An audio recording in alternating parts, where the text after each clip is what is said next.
Welcome to MedSpa Success Strategies. I'm your host, Ricky Shockley, owner of MedSpa Magic Marketing, and this is where MedSpa owners come to discover strategies and tactics that help them better market and manage their practices so they can grow and create more impact for themselves, their teams, and their patients. Let's talk about branding, but not the surface level stuff. Not your fonts, not your logo, not your aesthetics on Instagram. Those things are important, but they're not your brand. Your brand is the perception people have about your business and whether or not they want to be associated with it. It's emotional, psychological, and it's powerful. If you get this part right, you don't have to scream the loudest or offer the deeper discounts. Your brand starts doing the heavy lifting for you. People will seek you out, refer their friends, and even pay a premium. So, as a med spa, how do you build that kind of a brand? Here are the 3 components I want you to lock in on. Number 1 is developing an emotional connection through shared values or identity.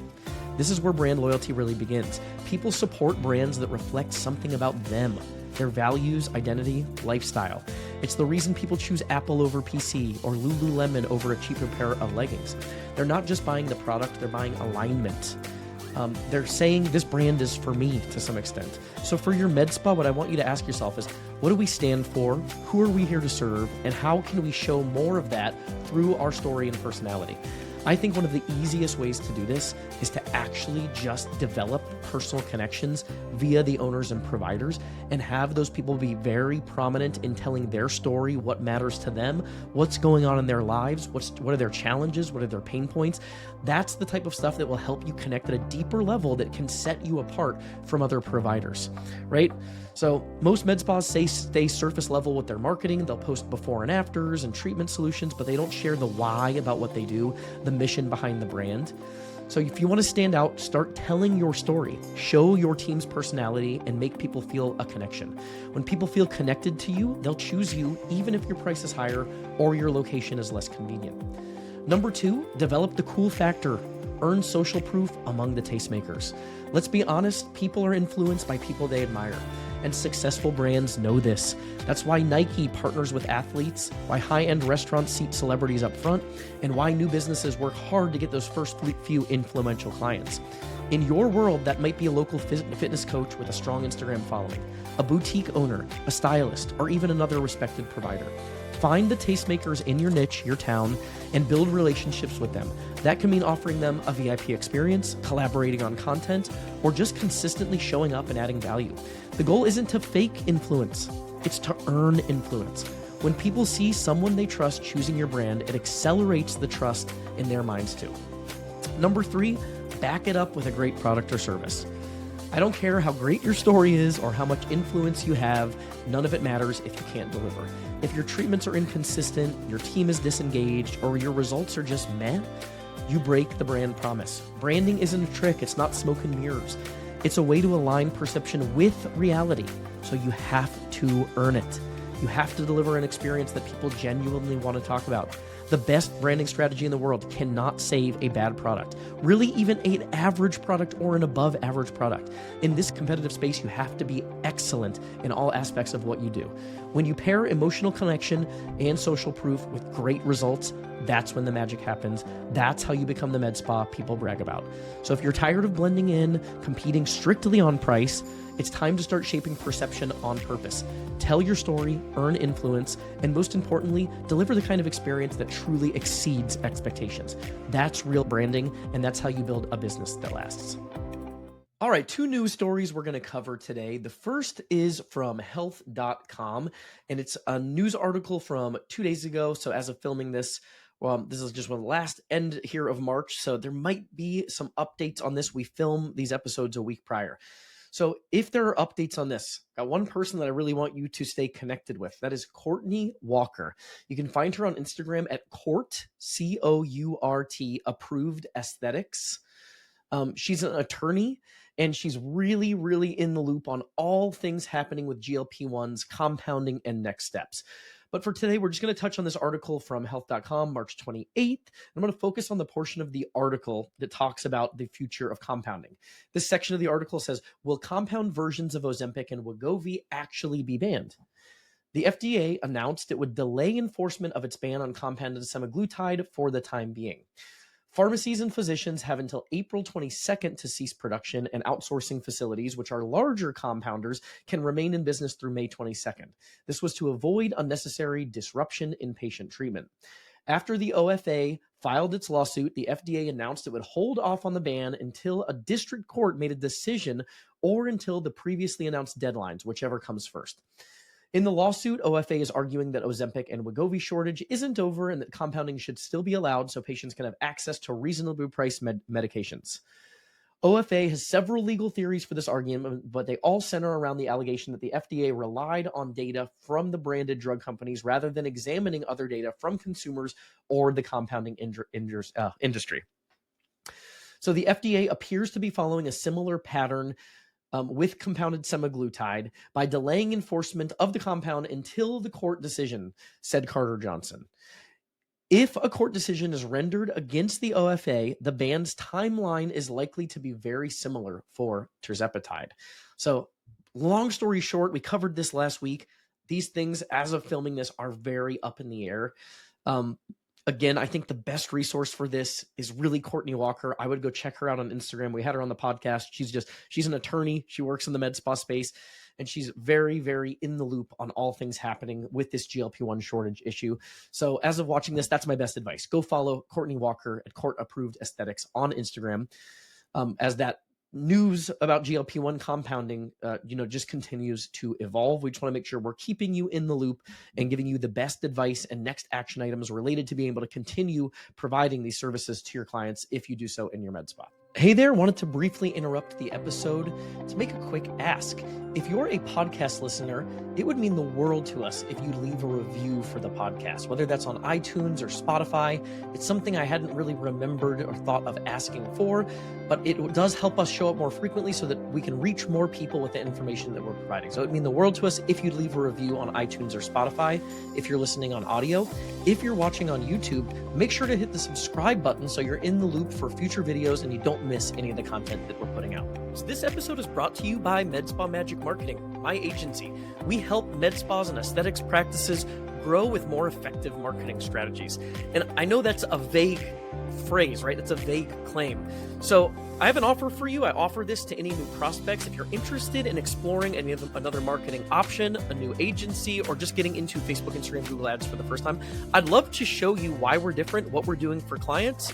And we can do that via a 1.5 hour planning session where I'll outline a specific marketing plan and I'll give you all of the blueprints that we would implement if we were to do business together. Now you can take that, use that on your own, hire someone else to help you execute it, or work with us. We really don't hold anything back on that strategy call. And I think you'll have a lot of confidence in how you manage your marketing investment moving forward, understanding some of the nuances that can help you implement more effective marketing strategies for your business. So if you want to do that, you can go to medspamagicmarketing.com. Next article from Bloomberg. This actually goes back several weeks. AmSpa covered this and was the source of some of the information. This article from Bloomberg is called How Med Spas Conquered America. So it's a longer article, tons of takeaways. So I actually have a ChatGPT summary to kind of help us cover the article and then go into some commentary. So from the article, the med spa industry is in the middle of a major boom. Since 2010, it's grown from about 1,600 locations to over 10,000, generating $15 billion in revenue last year. The average med spa now brings in $1.4 million annually, and the industry is still growing at around 15% per year. Part of the draw, low barriers to entry for licensed providers, high margins, and the fact that it's a cash pay business, no insurance needed. So what's fueling this demand? A mix of cultural shifts over the last several years, social media influence, and a growing acceptance of aesthetic treatments.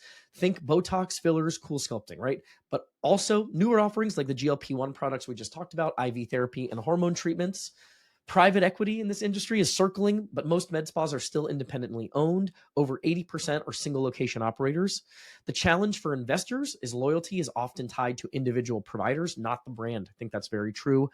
And the industry's biggest risk is its own success. As more undertrained injectors enter the market, the potential for botched results and regulatory scrutiny, you see some of this happening already, grows. And with the rise of the overdone look, there's now a growing demand for more natural treatment options like biostimulators, collagen boosting treatments. So the bottom line is, Opportunity is big. Sustainability will depend on quality, trust, and adapting to what clients actually want. This ties in actually, again, to our news story from last week, a YouTube video from consultant Michael Girdley on the med spa boom. And one of the things that really caught my attention in this article is a chart provided by AmSpa in the article that shows revenue growth in the industry over time. This chart starts in about 2015 and it shows the industry at about $3.2 billion, climbing up to $9 billion in 2019, $10 billion in our COVID year 2020, a huge boom in 2021 at $15 billion, a leveling off in 2022 to $12.5 billion, and a resumption back above 15 billion, closer to 16 for 2023. I don't know that we have 2024 data, at least not in this article. We don't. But here's one of the things that really stood out to me in this article related to our news story about the med spa boom last week. Although the industry is growing, right? We talk about growing 15% year over year. It's a $15 billion industry. One of the other things in this article was that the industry has grown from 1,600. I want to check the date on that 1,600 number in the article. From 2010, the number of med spas expanded from 1,600 to more than 10,000. So one of the challenges we are going to continue to experience in this industry is that competition is outpacing revenue growth. I think by all available evidence, this is a reality. So although we see more money being spent in the space, there are more providers, and with a low barrier to entry, right? Like single providers starting in small locations, which as an aside, I think is the way to start. There's a lot of competition always entering the market. And the challenge with competition is commoditization. There are so many options.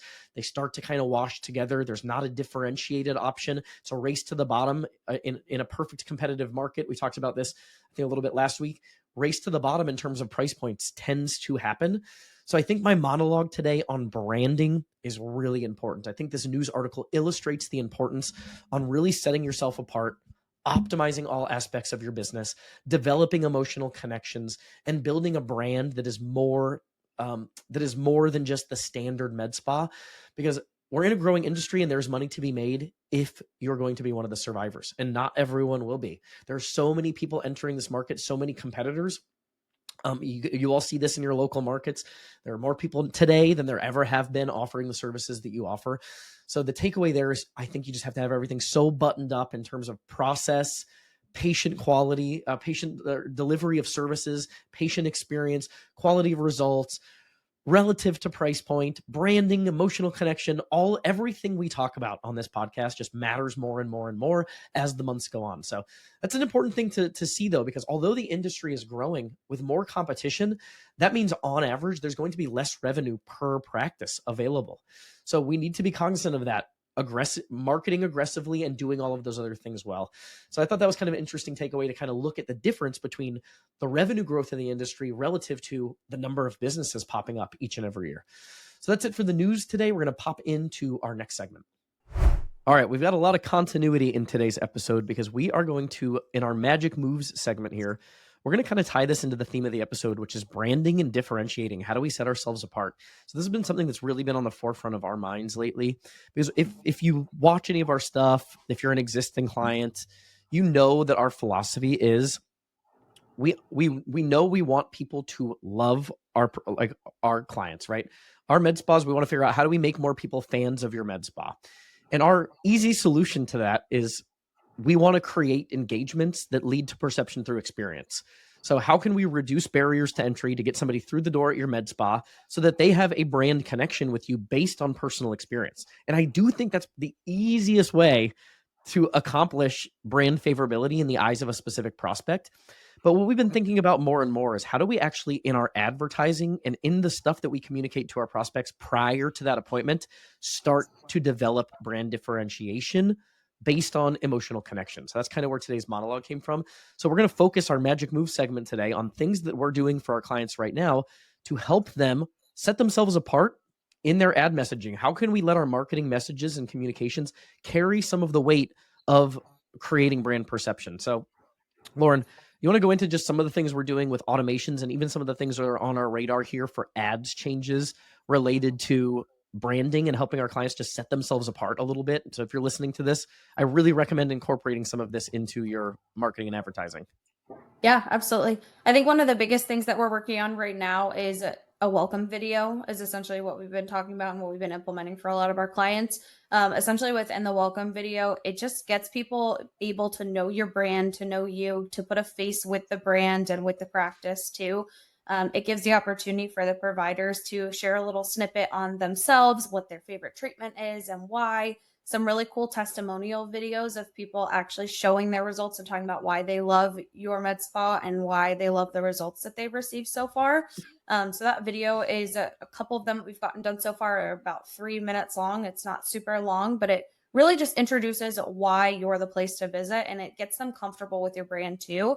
The ways that we're going to start incorporating that are one through our automation drips. So as soon as somebody fills out your Facebook lead form with the promo attached, that's the first text that they get is thanks for filling out the form. Please watch this short welcome video to get you used to our spa or get to know our providers a little bit more.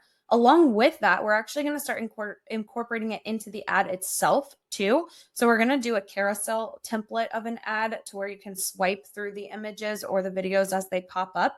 So page one is going to be our offer or the thing that we always talk about that stands out, that really grabs the user's attention and pops in the news feed. And then page two, when you swipe, is going to be the welcome video and start walking you through who the spot is, who is involved, and some really awesome patient testimonials. So incorporating those, I think, is going to have a big impact in terms of right off the bat. Not only are people seeing the promo and getting you excited about that, but also seeing the spa and getting used to that too. Yeah, I love this. I love this addition to the formula. And for those of you, if you're running Facebook and Instagram ads or even Google ads, right? We have a purchase matrix that we kind of operate from, and this is there are 3 buckets of factors that people look at when determining where to schedule that first visit with a med spa. They're looking at reputation factors, price factors, and factors of convenience.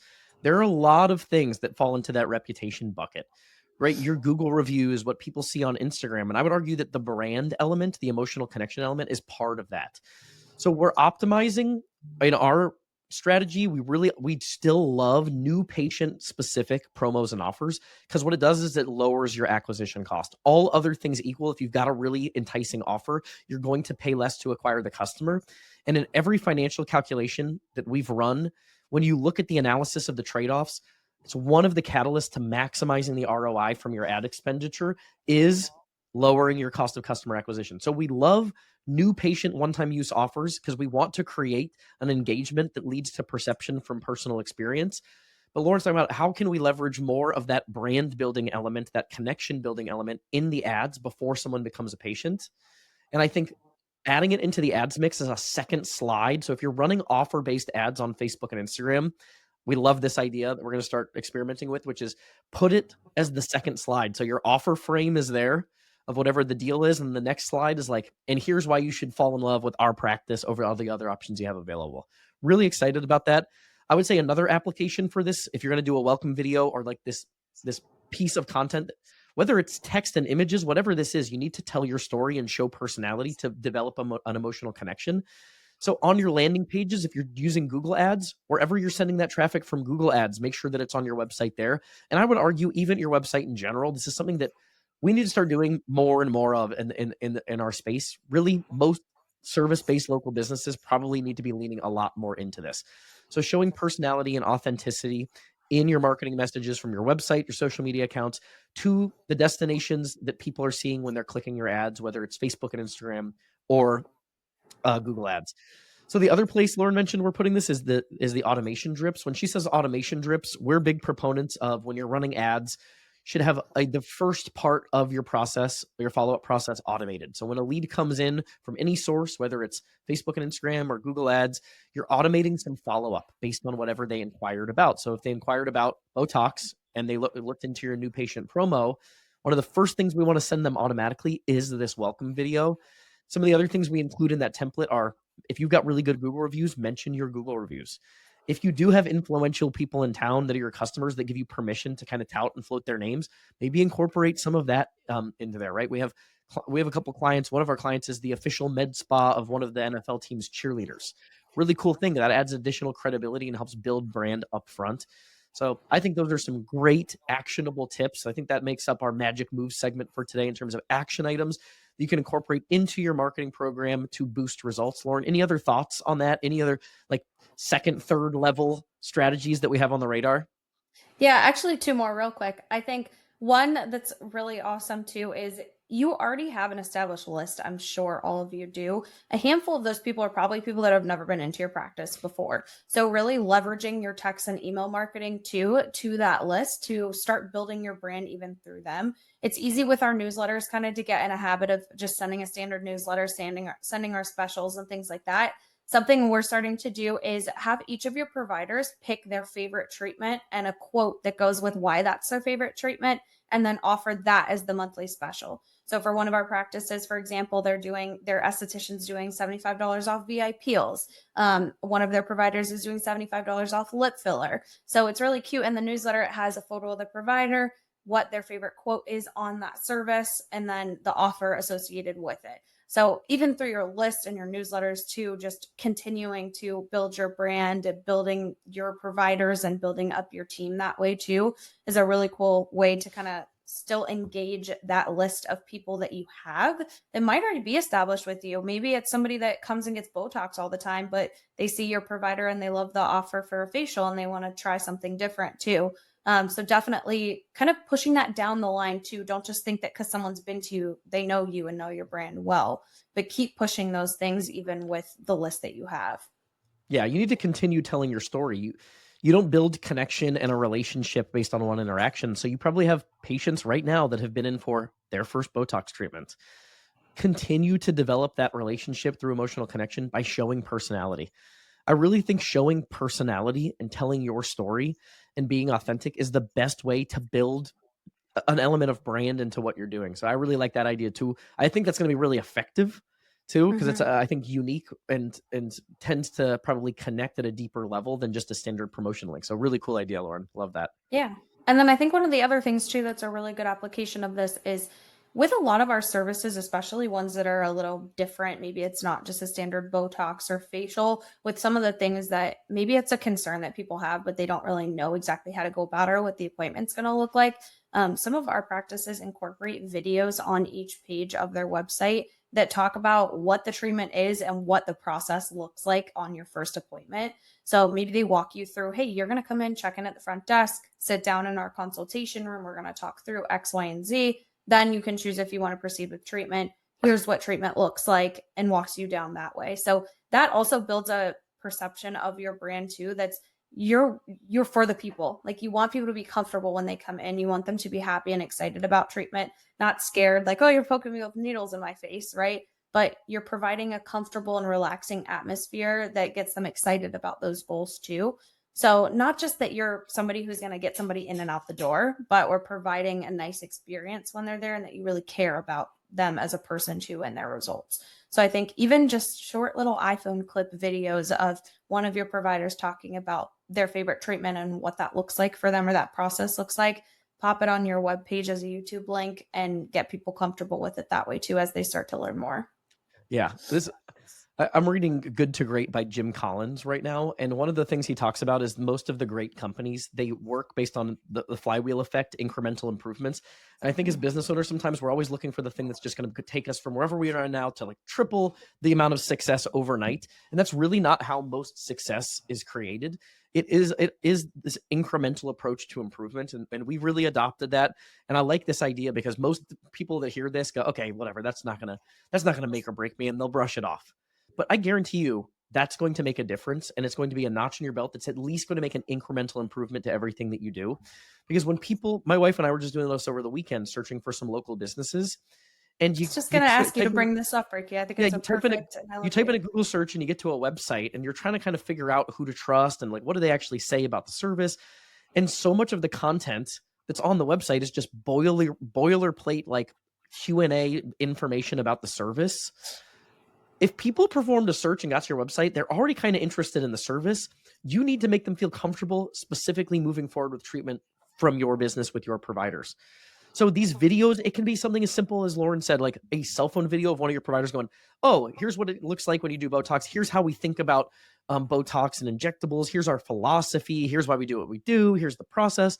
That's the kind of thing that can help you differentiate and push somebody over the finish line in a competitive landscape. So yeah, I think every page of your website should probably have a video, even if it's just an iPhone video of the owner or the provider talking about the service, how your philosophy, your why, backstory, what the patient experience looks like, and pretty much everything in between. So good tip.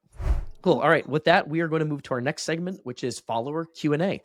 So this is our second week doing this. If you have questions, please go to Instagram, MedSpa Magic Marketing on Instagram. You can message us there or email us support@medspamagicmarketing.com. That's support@medspamagicmarketing.com, and just put podcast question in the subject line. So these are all actually from Instagram. Angelica, she's kind of the head of our internal sales and marketing branch of our business.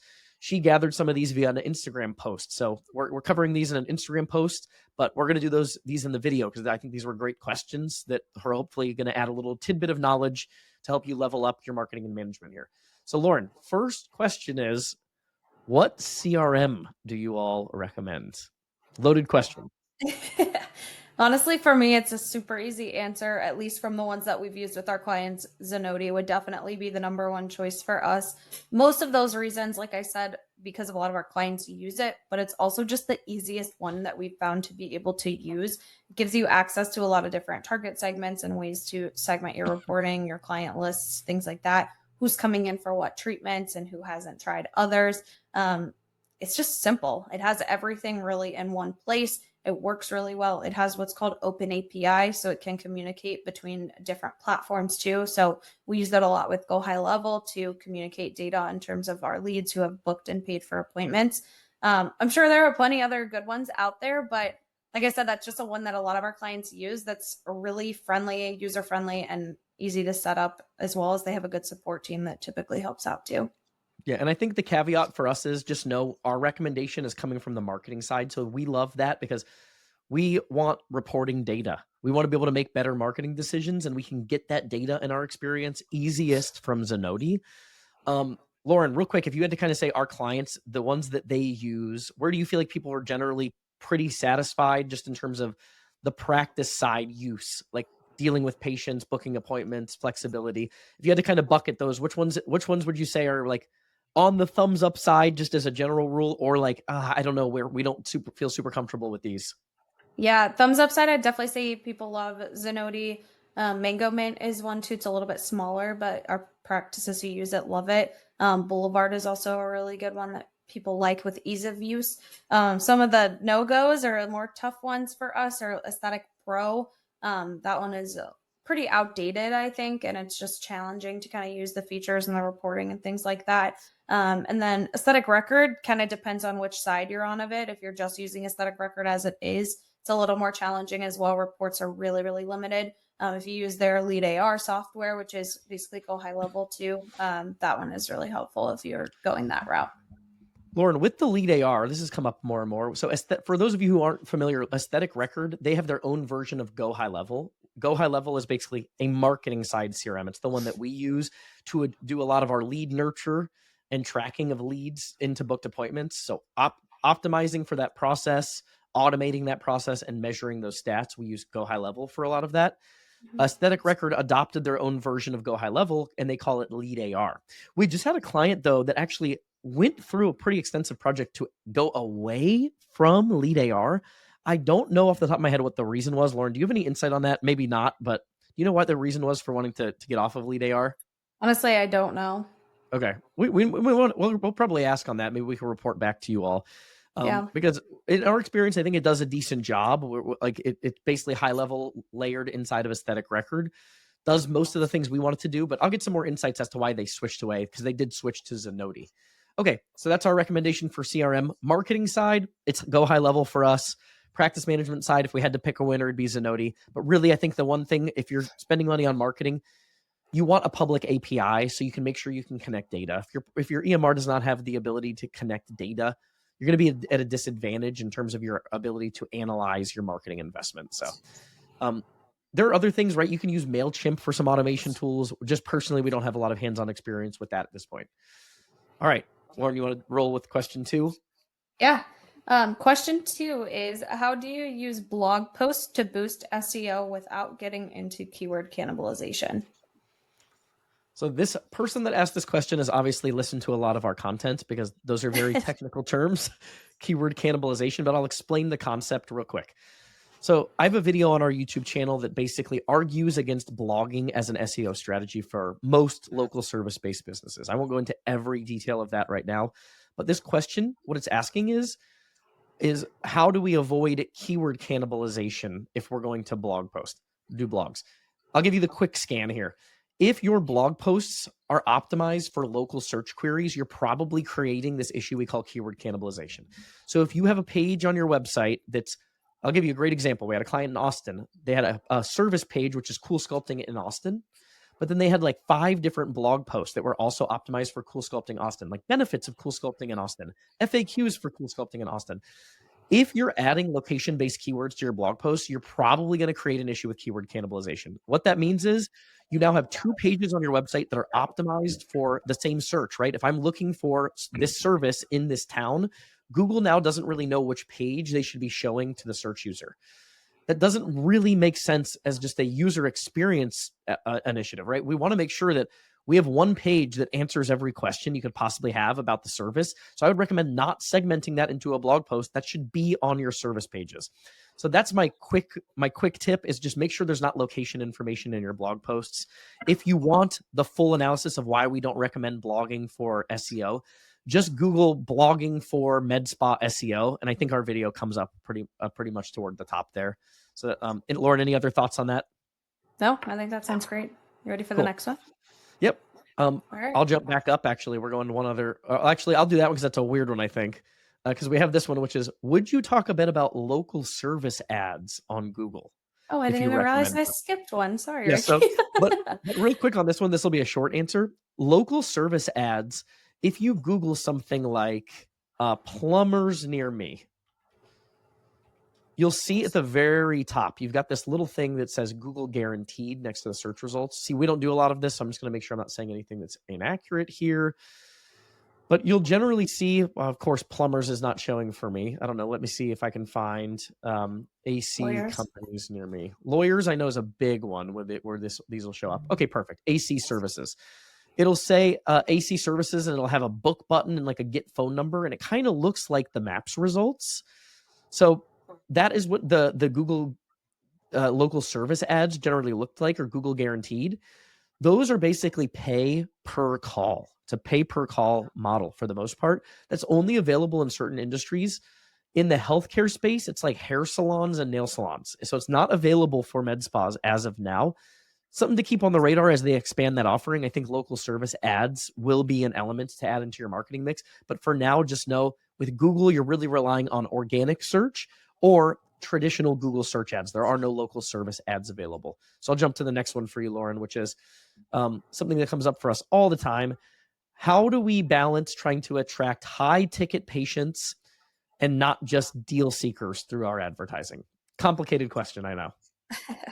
Yeah, we could talk about this one for hours, but I think Yeah. it kind of really ties into what we were talking about earlier here in the podcast with branding and positioning ourselves well too. A lot of the way that we do this too, one is by upfront explaining the other purchase decisions that we talk about. So we make our reputation big on the ads. So whatever your star rating is on Google, if it's something to be excited about, we use provider images. So we're already starting to build factors of know, like, and trust in that initial decision point of the ad, not just showing the promo price.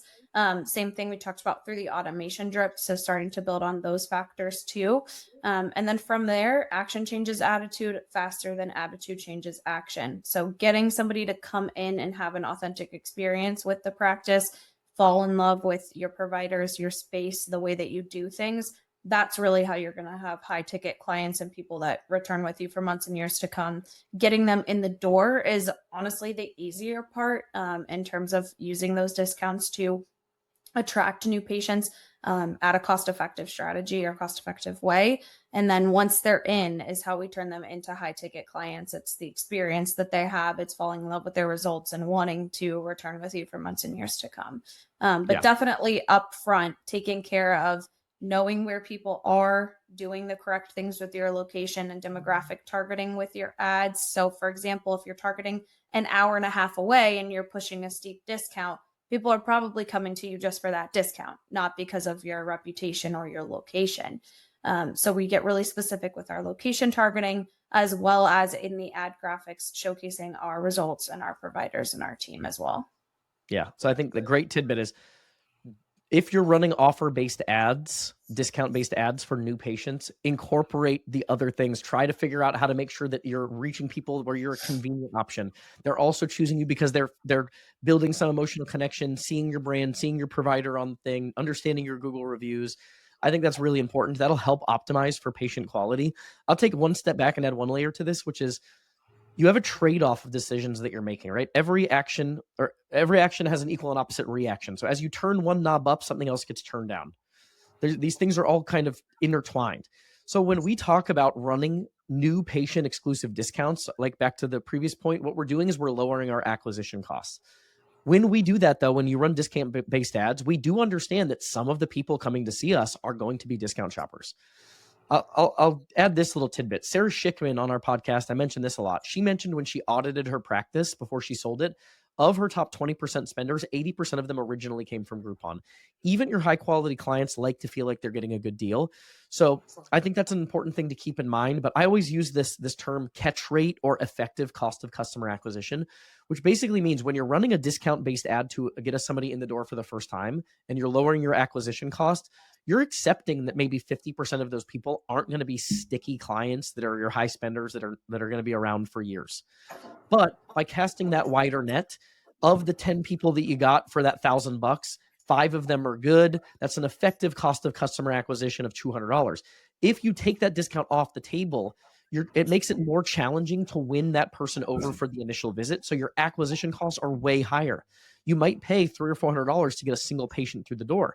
So for that same $1,000, yes, you didn't see the 5 discount shoppers, but instead of having 5 good clients left over from the group of 10, you maybe only saw 3 total to begin with.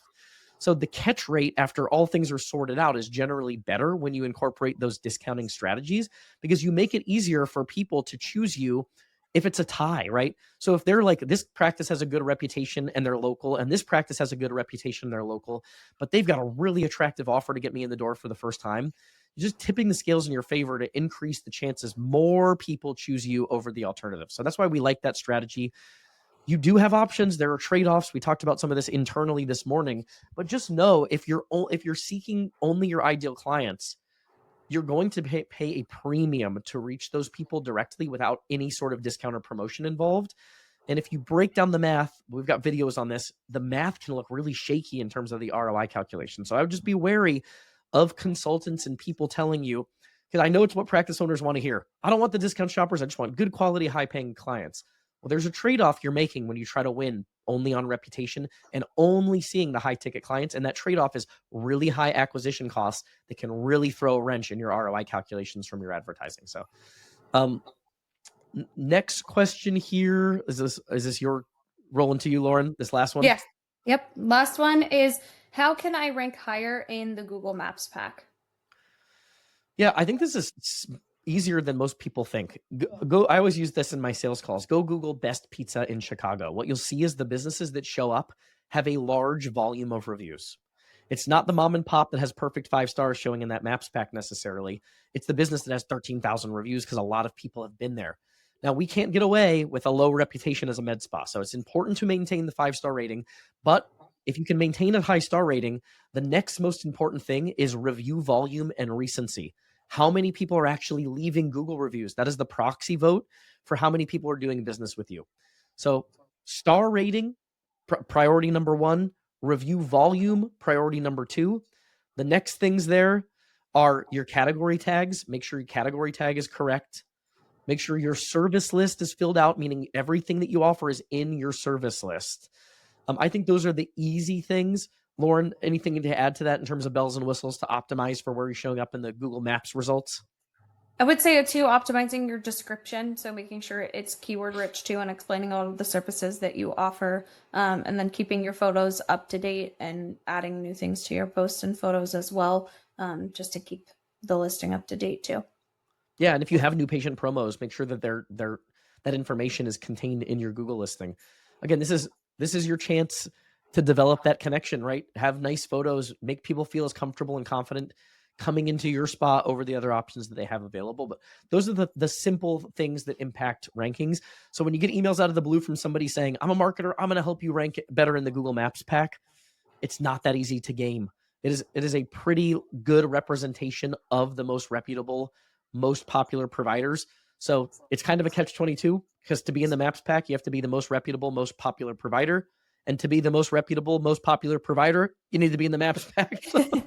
So I understand it's a catch-22. If you're a newer business, that's going to take some time. You might want to look more at Google Ads and other places to generate business early on. But as you become more established, if you can maintain a high star rating, Google organic search via the Maps pack is going to be a more consistent source of your business. So that's it for our Q&A segment today. We'll wrap with Mindset Minute. Today, we're going to talk about the leadership ripple.